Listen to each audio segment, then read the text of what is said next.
Wafanyakazi wa idara ya forodha nchini wametakiwa kusimamia kwa umakini ukaguzi wa mizigo yote inayoingia na kutoka nchini ili kuhakikisha inazingatia sheria, kanuni na taratibu za forodha. Akizungumza na wafanyakazi katika kituo cha forodha Horohoro, Waziri wa Fedha Balozi Hamis Musa Omar amesema serikali kwa mwaka wa fedha 2026-2027 inatarajiwa kununua mashine 27 za kisasa za ukaguzi wa mizigo yani skana zitakazowekwa katika vituo mbalimbali vya mipaka ikiwemo Horohoro. Amesema kuwa lengo la hatua hiyo ni kuboresha mfumo wa ukaguzi kwa kutumia teknolojia ya kisasa na kuondoa changamoto zilizopo katika ukaguzi wa mizigo. Jukumu la tatu la mamlaka ya mapato kwa upande wa idara ya forodha ni protection ya jamii, na mmeisema vizuri.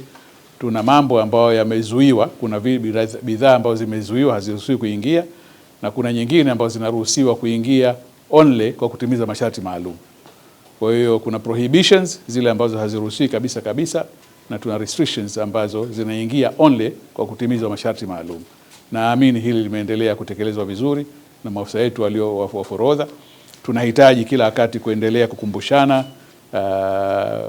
jukumu hili, kwa sababu tusipolifanya vizuri tunaweza kujikuta tumeleta madhara katika jamii yetu. Kwa hiyo sisi maafisa wa forodha au nyinyi maafisa wa forodha mliopo chini ya mamlaka ya mapato mna jukumu la kuhakikisha kwamba sio tu tunakusanya mapato, sio tu tuna facilitate biashara, lakini tunasimamia prohibitions na restrictions kwenye biashara hii ya kimataifa. Kilichokuwa hakiruhusiwi kuingia Tanzania kisivuke boda yetu, ambacho kinapaswa kiingie baada ya kutimiza masharti au kitoke baada ya kutimiza masharti, lazima yale masharti yafuatwe. Na serikali ilipendekeza na bunge likakubali kupitisha bajeti ya shilingi 573 bilioni kwa ajili ya kuendeleza modernization ya vituo vya TRA. Kwa hiyo kuna swala la kununua midaki scanners, sijui mingapi, 57 sijui 27, tunaanza na 27 midaki kwa vituo mbalimbali ikiwemo Horohoro kuanzia mwaka huu wa fedha.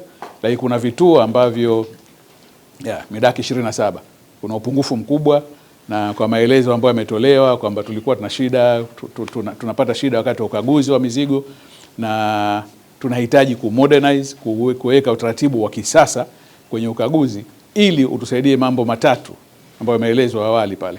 Moja, lile la kuhakikisha kwamba tunachokikagua tunakijua kwa uhakika ni kitu gani kilichomo ndani ya makontena makasha ambayo yanapitishwa.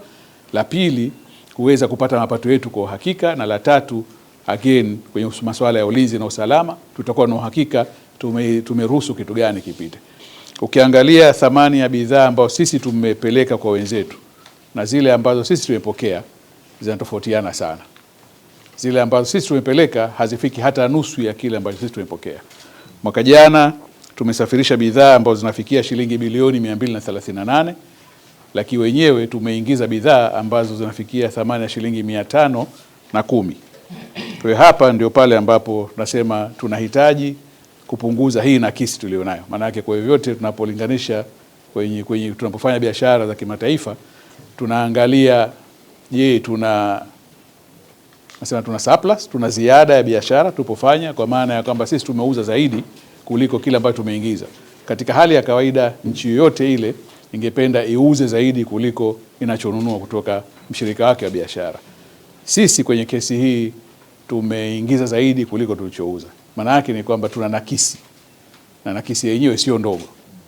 Ukitazama kwenye biashara ya jumla alafu kiasi ambacho sisi tumeuza, nakisi yetu sio ndogo. Hivi Tanga hatuna fursa ya kuongeza biashara yetu tukakuza export zetu? Ukweli ni kwamba tunazo. Sasa hapa ndo wasema inawezekana isiwe mamlaka ya mapato moja kwa moja, labda la kwao litakuja upande wa facilitation, lakini tunahitaji kuja kuangalia mazungumzo ambayo tumeanza kuyafanya tokea mapema leo kwamba Tanga ina nafasi kubwa zaidi ya kuongeza uzalishaji wake. Tukishirikiana vizuri na sekta binafsi, tukashajiisha fursa ambazo tunazo katika mkoa wetu, tuna nafasi ya kuongeza uzalishaji, na ndani yake tuna nafasi ya kukuza sasa usafirishaji nje ya nchi, tukaipunguza hii nakisi ambayo imejitokeza.